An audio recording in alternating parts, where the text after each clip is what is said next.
राम राम। कई लोग इस संसार में शंका करते हैं कि ईश्वर विराजमान है या नहीं, ईश्वर क्या करता है, कहां रहता है। एक राजा का यही 3 प्रश्नों का निवारण होना आवश्यक था। वो राजा कई विद्वानों से, कई लोगों से पूछ चुका कि मेरे 3 प्रश्नों का उत्तर कौन दे सकता है, लेकिन उस राजा के उन 3 प्रश्नों का उत्तर कोई नहीं दे पाया। एक दिन राजा घोड़े पर सवार होकर जा रहा था। मार्ग में एक अलमस्त साधु जो प्रभु का सिमरन करता हुआ चला आ रहा था। राजा ने उस साधु को रोक कर पूछा, मेरे 3 प्रश्न हैं, क्या आप उनके उत्तर दे सकते हैं? सबसे पहला प्रश्न है कि ईश्वर एक है या अनेक। दूसरा प्रश्न है कि वो रहता कहां है और दिखाई क्यों नहीं देता। तीसरा प्रश्न है कि वो करता क्या है। साधु ने कहा, यह भी कोई पूछने का ढंग है? तुम घोड़े पे बैठे हो, मैं भूमि पर खड़ा हूं। पूछना है तो मेरे को अच्छी जगह ले जाओ, वहां जाकर पूछो, कहीं ठहराओ, कुछ सेवा करो, कुछ खिलाओ पिलाओ, उसके बाद बात करूंगा। राजा ने कहा, आपकी बात सही है। वो साधु को अपने साथ अपने महल की वाटिका में ले गया। वहां जाकर एक कुटिया का निर्माण हुआ जिसमें साधु रहने लगा। 2 दिन बाद राजा फिर साधु के पास आया कि अब मेरे उन 3 प्रश्नों के उत्तर देंगे। साधु ने कहा कि अकेले में उत्तर सुनना चाहते हो या भरे दरबार में सारी प्रजा के सामने सुनना चाहते हो?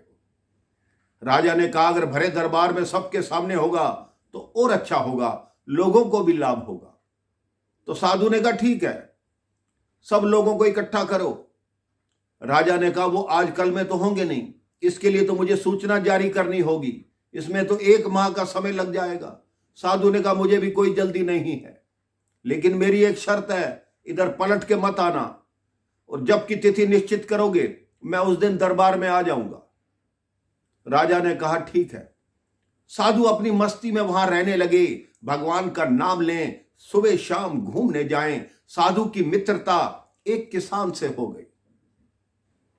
अब वो किसान को बार बार कहें, कभी कोई काम पड़ेगा तो तुम्हें बताऊंगा, तो करोगे? किसान ने कहा, अवश्य करूंगा। अब वो तिथि निकट आ गई, 3 दिन रहे। फिर किसान को बोला कि अब जल्दी ही वो काम पड़ने वाला है। किसान कहता है, आप हुक्म करना, मैं तैयार हूं। अब वो दिन आया तो साधु ने किसान को बोला कि तुम साधु बन जाओ। किसान बोला, प्रभु मेरा तो इतना बड़ा परिवार है, मैं कैसे साधु बन सकता हूं? साधु ने कहा, मैं साधु होने के लिए नहीं कह रहा तुमको, साधु बनने के लिए कह रहा हूं। साधु होने में और बनने में बहुत अंतर है। उसने कहा, मुझे करना क्या होगा? कह रहे, आपको कुछ नहीं करना, आपने साधु बनना है और अपने वस्त्र मुझे दीजिए, मैं किसान बनूंगा। आपको राजा के समक्ष जाना है। राजा आपसे प्रश्न पूछने लगे तो आप कहना, ऐसे छोटे मोटे प्रश्न तो हमारा घास छीलने वाला ही इसके उत्तर दे देगा। और राजा आपको प्रणाम करे, आपकी सेवा करे, आप कुछ मत बोलना।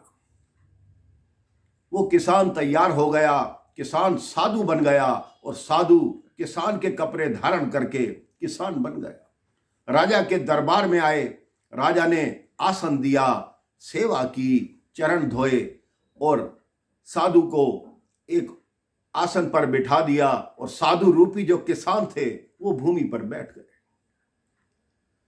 राजा ने कहा, जी गुरुदेव, पहला प्रश्न करूं? तो किसान रूपी साधु ने कहा, इन छोटे मोटे प्रश्नों के उत्तर तो ये किसान ही दे देगा, हमारा घास छीलने वाला दे देगा, इसके लिए मुझे उत्तर देने की आवश्यकता ही नहीं। राजा ने उस किसान की तरफ देखा।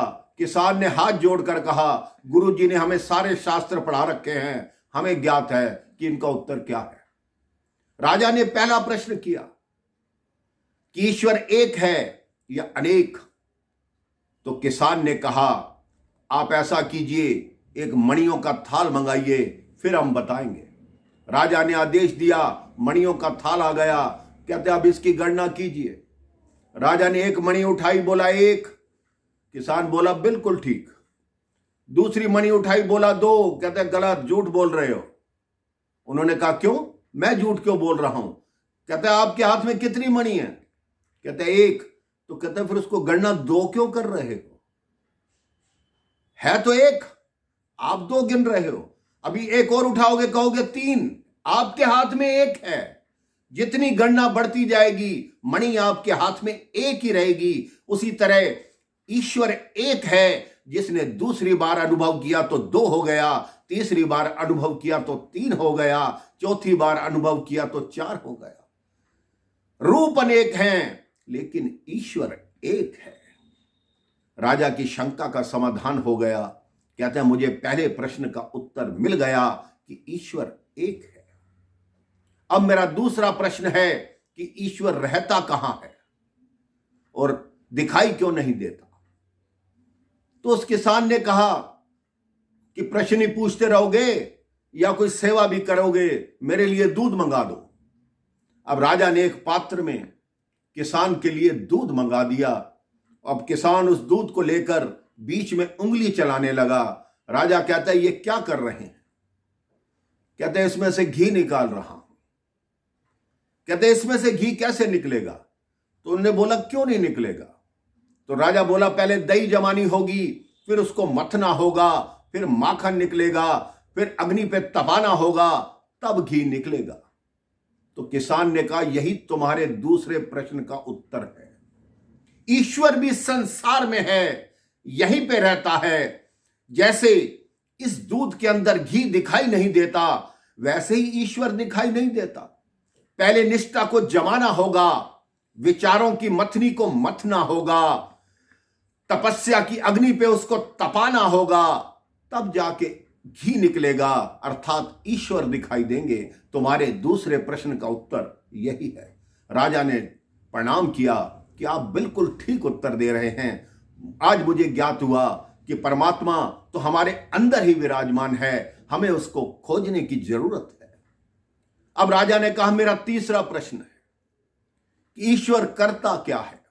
तब किसान ने कहा आप प्रश्न पूछते जा रहे हो और सिंहासन पर बैठे हो, मैं उत्तर दे रहा हूं। मुझे भूमि पर बिठा रखा है, मैं तुम्हारा गुरु हुआ, कम से कम मुझे एक ऊंचा आसन तो प्रदान करो। राजा ने अपना सिंहासन खाली किया, उस पे उस किसान को बिठाया और खुद भूमि पर बैठ गया। तो वो किसान चुप हो गया। राजा कहते मेरे तीसरे प्रश्न का उत्तर कहां है? कह रहे यही तो उत्तर है। भगवान यही तो करता है, ईश्वर यही तो करता है। रंग को राजा बनाता है और राजा को रंग बनाकर भूमि पे कर देता है। राजा नतमस्तक हो गया कि आपने मेरी आंखें खोल दी। आज इस संसार का यही नियम है, ढूंढते फिरते हैं ईश्वर को। अरे अपने अंदर खोजो, अपने अंदर तलाशो। हर इंसान के अंदर ईश्वर विराजमान है। केवल उसको देखने के लिए आपको जो दिव्य चक्षु चाहिए वो भगवान के नाम से, भगवान की भक्ति से ही प्राप्त होंगे। राम राम, जय श्री राम।